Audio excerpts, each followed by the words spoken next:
And now, without further ado, our guest for today is Catherine Auman, and she has written quite a few books, but the ones that got my attention were Tantric Dating, Tantric Mating, and Tantric Relating. And I mean, that sounds like a lot of fun to me. Thanks for coming on. Sure. Thanks for having me. So, you know, I guess we'll start off like, what is tantric? Like my idea of tantric is originally anyway was the Karma Sutra and just a bunch of wild, bizarre sex positions. It was like a pictorial book of sex positions. It was like all I knew about. I didn't know about the spiritual side. I didn't know about the energy, or any of that. Can you explain a little bit about what that is? Sure. Obviously, the word pretzel positions is the part that gets the most press. Tantra is, nobody's really sure where it comes from. I've been doing a lot of reading lately on the origins of it, and it seems to come from India and Tibet, and there's all kinds of wonderful stories about yogis meditating in graveyards and all these kinds of things.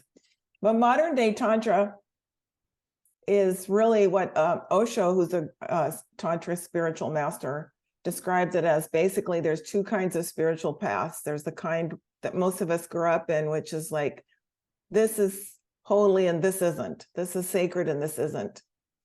And in Tantra is the worldview that everything's sacred. Everything in this moment.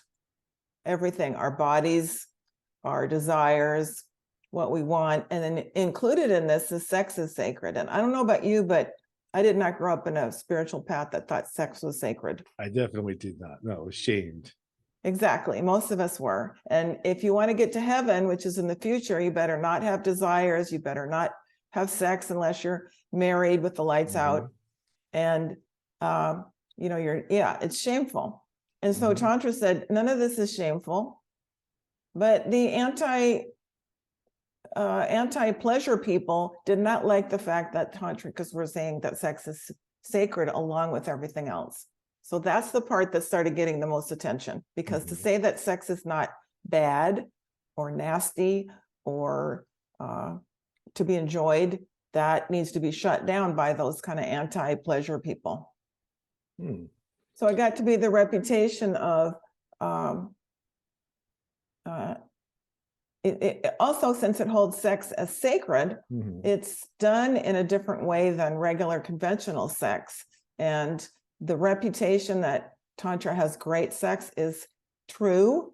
It's a little bit different. It's quite a bit different than conventional sex that we see that most everybody's involved in. And that became like Tantric secrets. And they are kind of secrets until you learn about them. And